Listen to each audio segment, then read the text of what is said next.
Un policier a effrontément giflé un homme noir au tribunal pour se rendre compte quelques secondes plus tard qu'il fixait le chef de la police militaire. La suite vous laissera sans voix. La vie du major Nathan Cole était un savant mélange de discipline et de détermination, chaque geste étant façonné par des années de service et une profonde croyance en l'ordre. Dans le quartier où il avait choisi de s'installer, la plupart des gens ne le connaissaient que sous le nom de Monsieur Cole, l'homme solitaire dans la modeste maison de ville en briques près du parc. Poli, mais réservé, il semblait appartenir à une autre époque. Pour un œil non averti, il n'avait rien de remarquable. Pas de voiture tape à l'œil, pas de grands rassemblements, pas de musique assourdissante aux fenêtres. Mais pour ceux qui y prêtaient une attention particulière, le cours de sa vie racontait une autre histoire. Chaque matin, souvent avant même que les premiers rayons de soleil n'effleurent les toits, il était déjà en mouvement, parcourant les rues désertes à grandes enjambées régulières. Il entretenait sa pelouse à la perfection, toujours à sa place. Son courrier était relevé promptement, ses poubelles alignées avec une précision irréprochable les jours de collecte. Même lors des rencontres informelles, sa posture exprimait une autorité tacite, une gravité tranquille qui incitait les inconnus à se redresser instinctivement et à surveiller leurs paroles.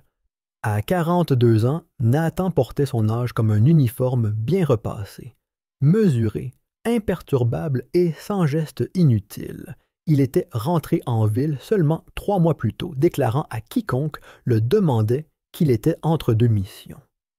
Personne ne lui demandait de détails, en partie parce que Nathan n'incitait pas à la curiosité et en partie parce que l'air qui l'entourait suggérait que sa vie avait été façonnée par des expériences qu'il ne partageait pas à la légère.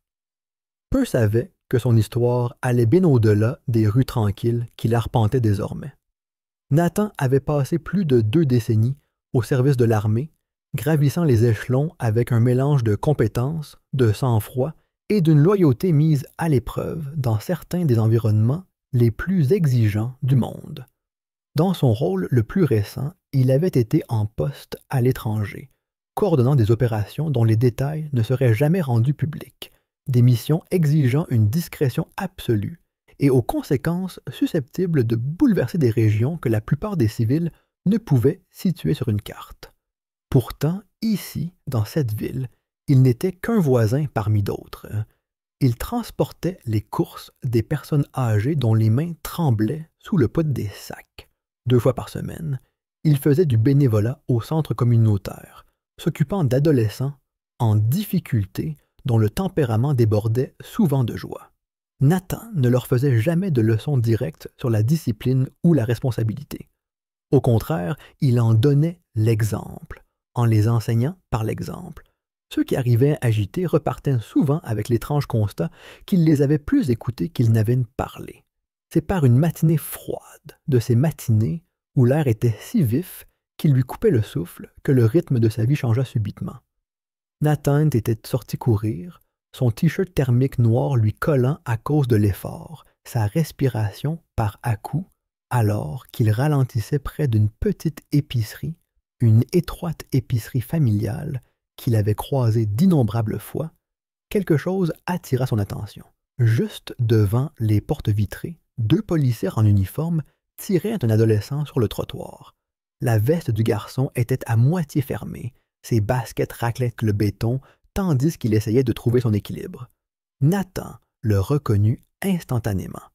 Malik, à peine 17 ans. Un visage habituel au centre communautaire, toujours en retrait du groupe, silencieux mais avec un regard qui suivait tout. La voix du garçon se brisa de désespoir, tandis qu'il affirmait n'avoir rien volé. Ses paroles furent étouffées par le fracas de la porte du magasin qui se refermait derrière eux, mais Nathan pouvait lire la panique dans son expression, la façon dont ses mains se tordaient comme pour prouver qu'il ne tenait rien. Quelque chose en Nathan se crispa. Il avait déjà vu cette même expression chez de jeunes soldats, acculés par une situation qu'ils ne pouvaient contrôler. Le plus grand des deux officiers, le sergent Victor Harlan, tenait fermement le bras de Malik. Sa posture était assurée, son regard perçant, suggérant que l'autorité n'était pas seulement un travail pour lui, mais une possession. Son partenaire se tenait un pas derrière, son regard allant de Malik à la rue comme s'il cherchait un public. Nathan s'approcha d'un pas posé, d'une voix basse et égale, tandis qu'il demandait si les agents avaient visionné les images de sécurité du magasin avant de procéder à l'arrestation. Cette suggestion n'était pas une contestation, mais simplement une demande de procédure régulière pour une vérification équitable des affirmations du garçon. Les yeux d'Harlan se fixèrent sur Nathan, et à cet instant, un changement subtil se produisit. La mâchoire du sergent se crispa, son regard se rétrécissant, il reconnut, non pas l'identité de Nathan, mais son attitude. Ce n'était pas quelqu'un d'intimidé par un uniforme. L'expression d'Harlan se durcit.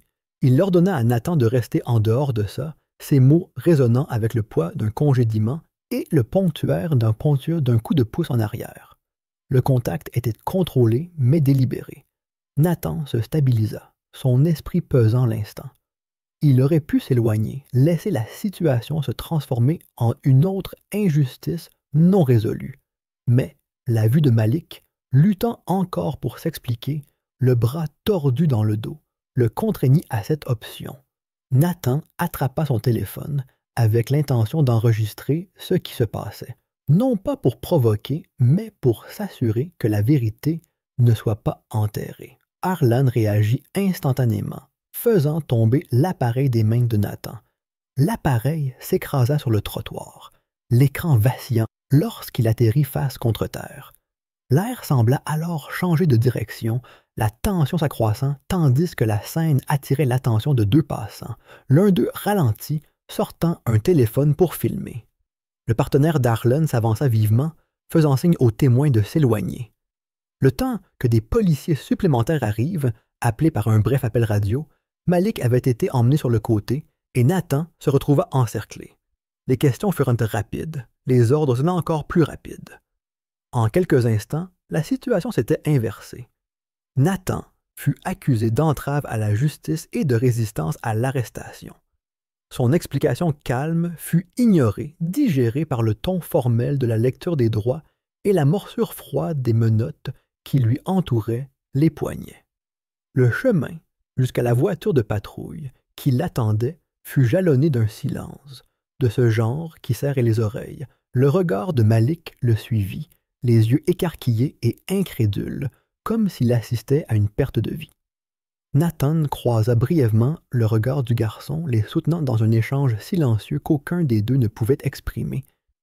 Puis la porte se referma, le bruit étouffé par le poids de l'acier et du verre. 2 semaines plus tard, Nathan franchissait les lourdes portes du tribunal. La lumière hivernale était vive à l'extérieur, mais à l'intérieur, les couloirs s'étendaient dans des tons doux, sol ciré, haut plafond et murs qui absorbaient le son jusqu'à ce que chaque pas résonne. Il se dirigea vers la salle d'audience qui lui était assignée avec le calme posé de quelqu'un qui avait déjà pénétré dans des salles à enjeux élevés, mais, cette fois, sans uniforme sur les épaules, sans allié familier à ses côtés. Ce devait être une simple audience, l'occasion de clarifier les faits, de présenter le peu de preuves que la défense avait réussi à rassembler. Mais, en entrant et en voyant le sergent Harlan assis de l'autre côté de la salle, la posture détendue, un léger sourire narquois au visage, Nathan comprit sans un mot que l'autre homme n'avait aucune intention de laisser la journée se dérouler sans bruit. Dans ce regard se lisait la promesse d'un combat, non pas pour la justice, mais pour le contrôle. Et Nathan, bien que calme, voyait la forme de la bataille à venir. Le premier jour d'audience était lourd et pesant, pesant sur tous les recoins de la salle. L'air était dense, chargé de l'attente silencieuse de ceux qui savaient que la procédure était plus complexe qu'il n'y paraissait. Nathan était assis à la table de la défense, les lignes épurées de son costume sombre dessinant une silhouette posée. Ses mains reposaient, doigts entrelacés, sur le bois poli devant lui. Son visage ne trahissait rien, mais ses yeux suivaient chaque mouvement dans la salle avec la précision d'un soldat. De l'autre côté de l'allée, le sergent Victor Harlan prenait la parole avec l'aisance d'un homme sûr de lui. Son témoignage se déroulait selon un rythme régulier et répété. Il affirmait que Nathan avait menacé les policiers sur place, qu'il avait interféré dans une enquête en cours, que ses actions avaient perturbé les spectateurs et risquaient de dégénérer en chaos. La construction était soignée, chaque accusation formulée de manière à paraître mesurée et factuelle, ne laissant aucune place au doute. À côté de Nathan, son avocat commis d'office s'agitait sur son siège, son malaise impossible à ignorer. Ce n'était pas seulement la force de la performance d'Harlan, c'était la subtile chaîne de regards échangés entre la barre des témoins et la table de l'accusation. Le procureur Royce, impeccable dans son costume sur mesure, croisait le regard d'Harlan à chaque instant clé, hochant la tête presque imperceptiblement. Pour la plupart des observateurs, cela serait passé inaperçu, mais Nathan avait vécu trop longtemps dans des mondes où le pouvoir se manifestait par des gestes codés. Il avait aidé. La juge présidant le procès, Eleanor Melrose, observait avec une sorte de détachement retenu, son stylo tapotant légèrement ses notes. Elle était connue pour sa vivacité, mais les brèves pauses délibérées qu'elle observait avant chaque décision laissaient entendre qu'elle accordait plus d'importance aux faits immédiats.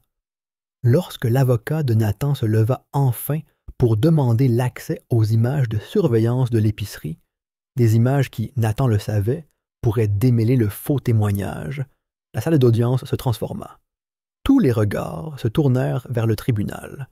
Le regard fixe de la juge Melrose rejeta la demande, affirmant que la vidéo n'était pas pertinente pour les accusations portées contre elle. Ces mots tombèrent avec une froide et définitive émotion.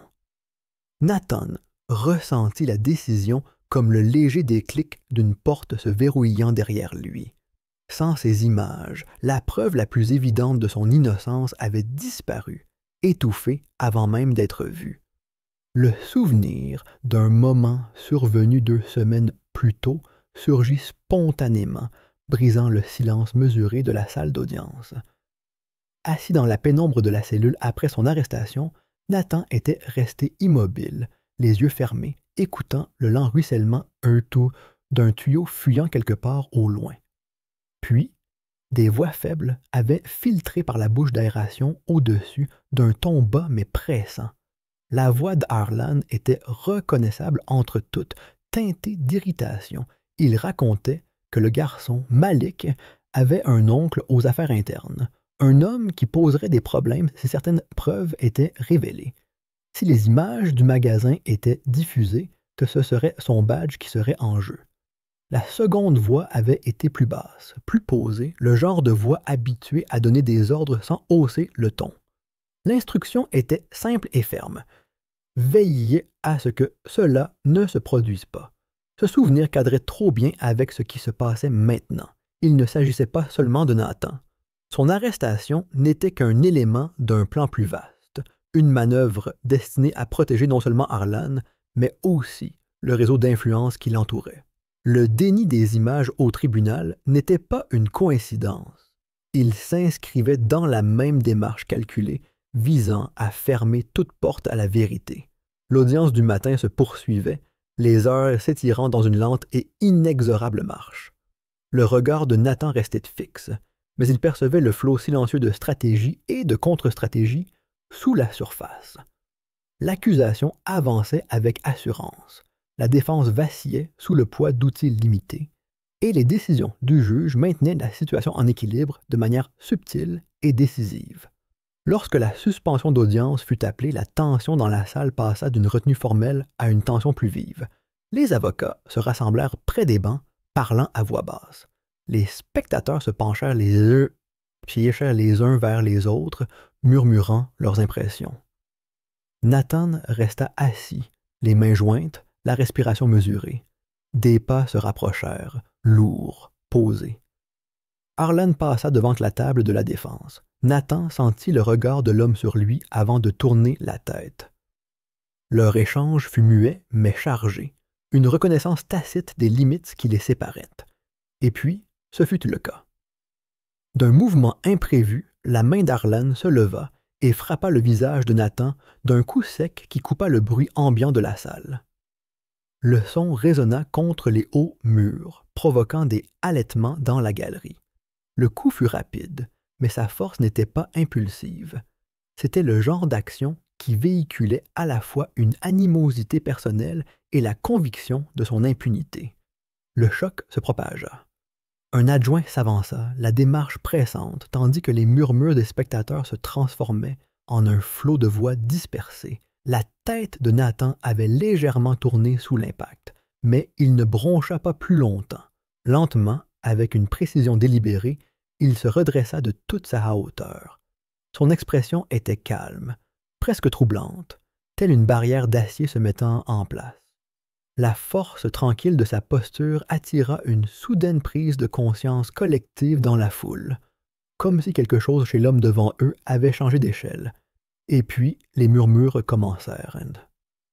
Au début, ce fut une voix unique, quelque part au fond, hésitante, presque incrédule. Une autre la reprit et la porta.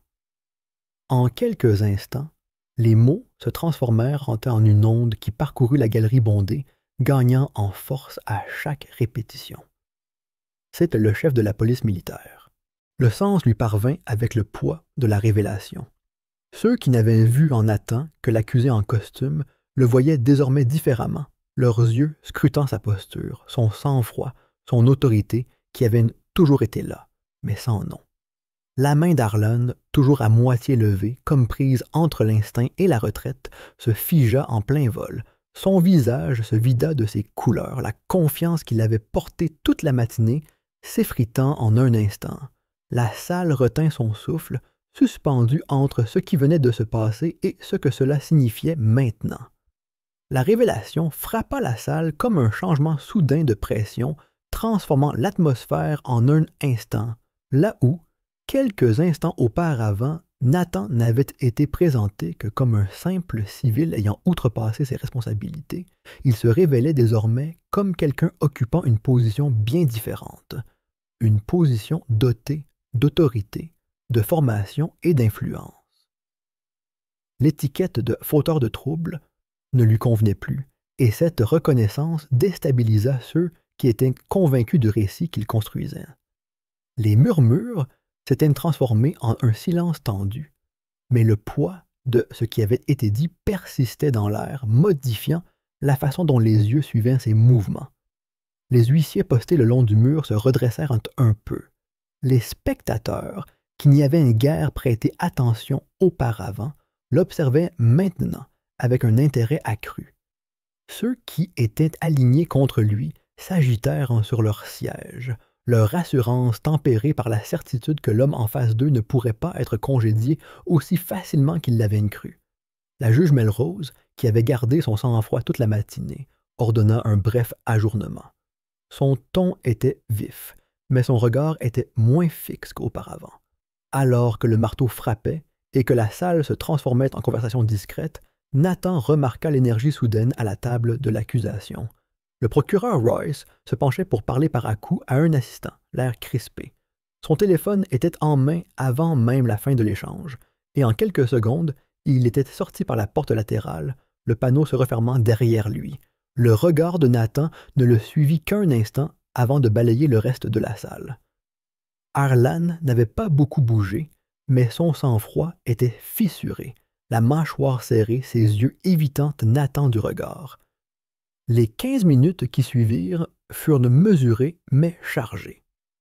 Nathan resta assis, les mains posées sur la table, son esprit scrutant les courants changeants autour de lui. Il avait connu suffisamment d'environnements stratégiques pour savoir que lorsque des adversaires abandonnaient les échanges ouverts pour des consultations chuchotées, cela signifiait qu'un rééquilibrage était en cours. Royce finit par revenir, la légère rougeur de son visage suggérant l'urgence. Lorsque le juge rappela l'audience à l'ordre, les accusations portées contre Nathan restèrent en vigueur, mais un subtil changement se fit sentir dans le comportement de Melrose. Sa voix s'était adoucie, ses questions étaient plus mesurées, ses décisions formulées avec un peu plus d'explication qu'auparavant. Ce n'était pas de la clémence, c'était de la prudence, le genre de prudence qui émergeait lorsqu'on réalisait qu'on avait peut-être affaire à un adversaire plus complexe que prévu. Pourtant, la résistance ne faiblit pas, elle s'adapta. Avant que la défense ne puisse reprendre l'interrogatoire, l'accusation a présenté ce qu'elle a qualifié de nouvelles preuves, un enregistrement téléphonique du jour de l'incident. L'enregistrement a été diffusé par les haut-parleurs, emplissant la salle de la voix de Nathan, plus aiguë et plus forte que ceux qui le connaissaient ne l'auraient imaginé. Il ne captait que l'instant suivant sa bousculade, omettant les minutes précédentes où il avait calmement demandé la révision des images vidéo du magasin. La présentation était impeccable, le montage transparent pour quiconque n'y prêtait pas attention. L'avocat de Nathan a immédiatement protesté, soulignant le caractère incomplet de l'enregistrement, mais le juge Melrose l'a autorisé à être versé au procès-verbal. La décision a été un coup de massue habillé de formalité, chaque coup de marteau rappelant que les règles pouvaient être contournées au profit d'une issue. Cet instant ramena Nathan dans un autre souvenir, un souvenir qui lui était resté en mémoire depuis le début du procès. La veille de sa mise en accusation, la cellule de détention était plongée dans une obscurité, seulement troublée par la faible lumière sous la porte. L'air était froid, le banc métallique sous lui plus dur qu'il ne l'avait imaginé en s'asseyant. Ses pensées étaient restées calmes, organisées, jusqu'à ce que le téléphone accroché au mur, à l'extérieur, sonne une fois et obtienne une réponse rapide. Quelques minutes plus tard, le garde s'était approché, déverrouillant la porte et lui tendant le combiné. La voix à l'autre bout du fil était déformée, filtrée par une sorte de brouilleur. Les mots étaient lents, posés. Si tu t'éloignes discrètement, ça disparaît. Sinon, tu vas te faire de puissants ennemis. La ligne fut coupée avant que Nathan puisse répondre, ne laissant que le bourdonnement régulier de la connexion et la clarté de l'avertissement. Il n'avait pas eu besoin que l'appelant se présente. Ce qui comptait, c'était que quelqu'un d'influent et influent s'investisse pour le réduire au silence avant que la vérité n'éclate. Ses ennemis commençaient à se manifester. Alors que les débats reprenaient, un homme entra par les portes arrière de la salle d'audience avec une prestance qui rendait l'allée plus étroite. Grand, large d'épaules, il portait un costume bleu marine parfaitement coupé et une expression vaguement polie qui ne trahissait rien. Nathan le reconnut instantanément. Le colonel Jonathan Mercer. Officiellement, Mercer servait d'agent de liaison politique, naviguant aux intersections entre l'autorité militaire et la gouvernance civile. Officieusement, ses relations s'étendaient au sein de la politique municipale et des forces de l'ordre. Son arrivée n'était pas une coïncidence. Le regard de Mercer croisa brièvement Nathan, son regard mesuré, avant qu'il ne prenne place au dernier rang. La signification de ce regard ne manqua pas à Nathan. Mercer n'était pas là pour témoigner ni pour apporter son soutien. Sa présence était un signal, un rappel que la mécanique entourant cette affaire ne se limitait pas aux individus déjà présents dans la salle. Le rôle de Mercer était clair. Observer, écouter et s'assurer que les actions de Nathan restaient dans des limites acceptables pour ceux qui actionnaient des leviers invisibles. Nathan comprit le message implicite. C'était un avertissement déguisé en observation. S'il allait trop loin, la réaction ne viendrait pas seulement des personnes dont les noms figuraient sur le registre. Mais Mercer et les autres ne savaient pas tout. Ils ignoraient qu'avant son arrestation, Nathan avait pris des précautions. Il avait anticipé que les images du magasin pourraient disparaître ou être modifiées et il avait agi en conséquence. Par un canal sécurisé, il avait envoyé une copie de la vidéo non éditée à une personne en qui il avait une confiance absolue au sein de la division juridique de l'armée. Cette personne ne lui devait aucune faveur, mais comprenait l'importance de préserver l'intégrité des preuves jusqu'au moment le plus crucial. Cette copie était hors de portée des personnes qui orchestraient la dissimulation en ville, enfermées là où l'influence ne pouvait pas si facilement l'atteindre. La connaissance de cet actif caché résonnait comme une pulsation constante dans l'esprit de Nathan, lui rappelant qu'il n'était pas complètement enfermé. Le timing, cependant, serait primordial. Révéler les images trop tôt permettrait à ses adversaires de changer de stratégie, de prétendre à une invention, de brouiller les pistes avant qu'elles ne portent leurs fruits. Le moment opportun devait être choisi avec précision, comme on choisit le moment opportun pour déplacer une pièce décisive dans une partie longue et périlleuse. L'enjeu avait dépassé les limites de sa propre liberté. Il ne s'agissait plus de laver son nom ou de prouver que les accusations portées contre lui étaient fausses. Il s'agissait de la structure qui avait permis à ces accusations de perdurer, du réseau d'autorités imbriquées qui s'était mobilisé pour dissimuler la mauvaise conduite d'un homme au détriment de la vérité. Si les images étaient révélées de la bonne manière, au bon moment, elles ne se contenteraient pas de démanteler le témoignage de Harlan. Elles lèveraient le voile sur le système qui avait tant tenté de l'enterrer. Nathan sentait la pression monter, chaque heure passée au tribunal resserrant les murs. Mais la pression, il la comprenait. Elle pouvait écraser, mais aussi forcer le changement, si elle était appliquée dans la bonne direction. Le dernier jour d'audience avait une charge qui se faisait sentir bien avant même que quiconque ne franchisse le seuil du palais de justice.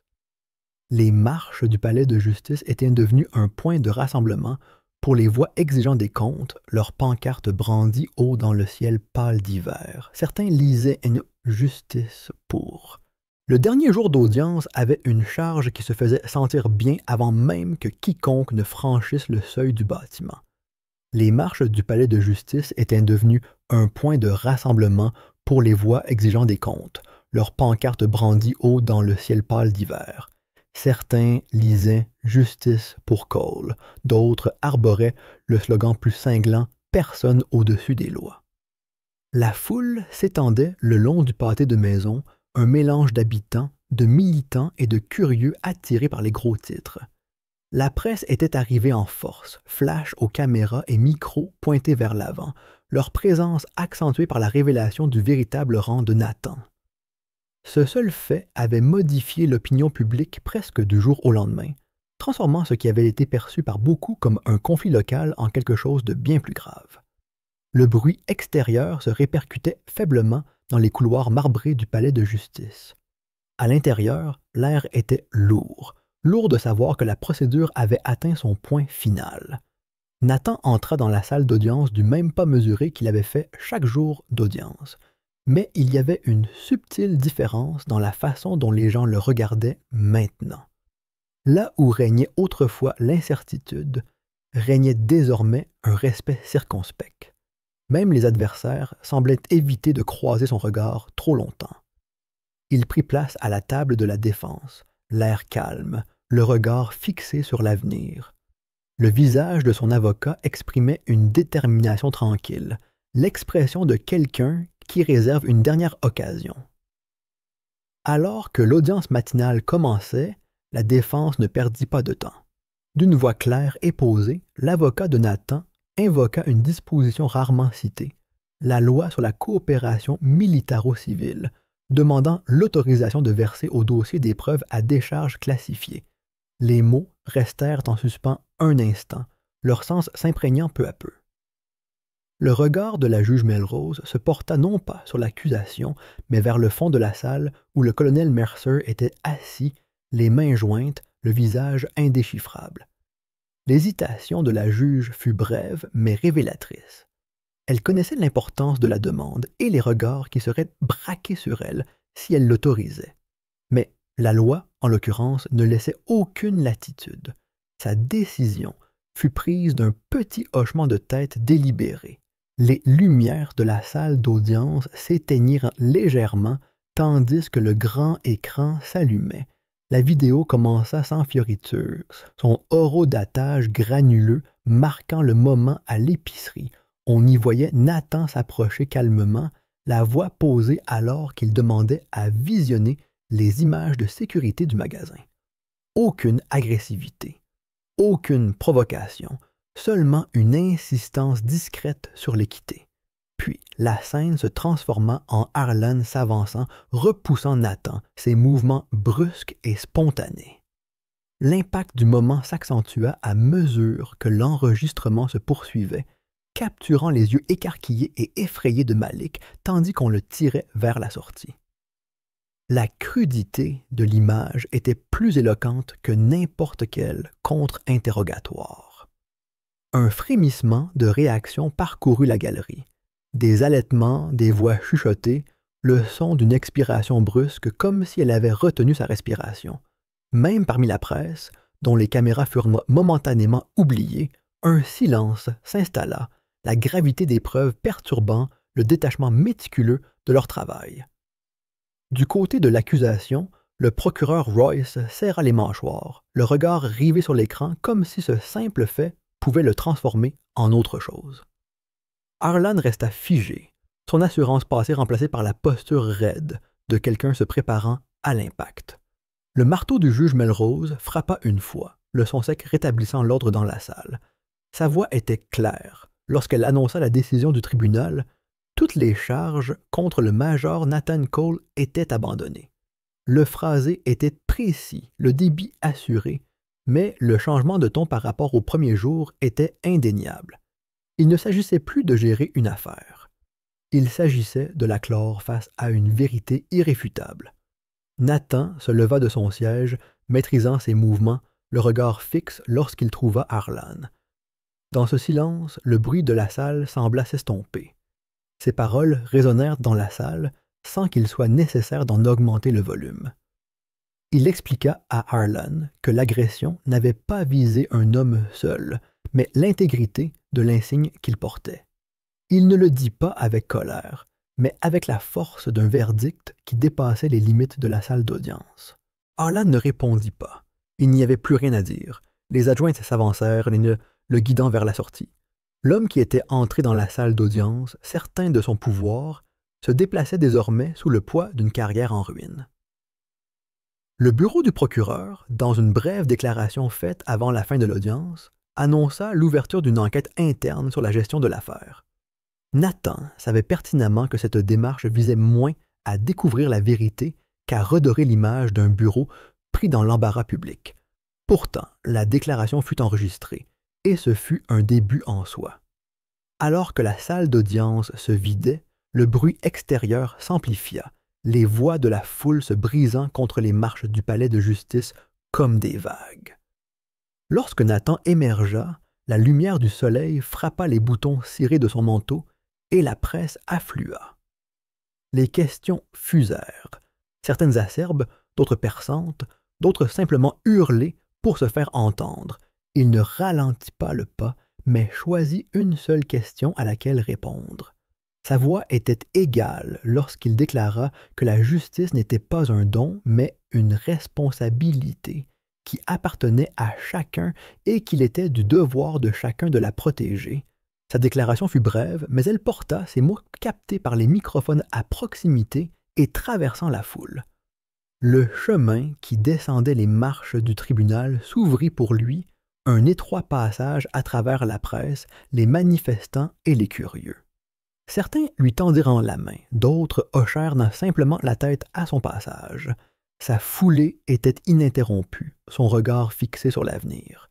Il quittait le palais de justice non pas comme un homme défini par les accusations portées contre lui, mais comme quelqu'un qui s'était dressé contre les rouages d'un système et l'avait forcé, même brièvement, à se rappeler les limites qu'il n'était pas censé franchir. L'air froid le rejoignit au pied des marches, et il y entra sans hésitation, le bruit de la foule le suivant, mais ne l'insistant plus. L'affaire était terminée, mais le souvenir qu'elle laissait derrière elle persisterait, une reconnaissance tacite que certaines vérités, une fois révélées, ne peuvent être enterrées à nouveau. Avertissement. L'histoire que vous venez de regarder est fictive. Elle a été créée pour exposer les dures réalités de la discrimination raciale, des abus de pouvoir et les conséquences profondes d'une autorité incontrôlée. Ce récit vise à sensibiliser, à susciter l'indignation et à inciter à l'action pour la justice et la responsabilité pour tous.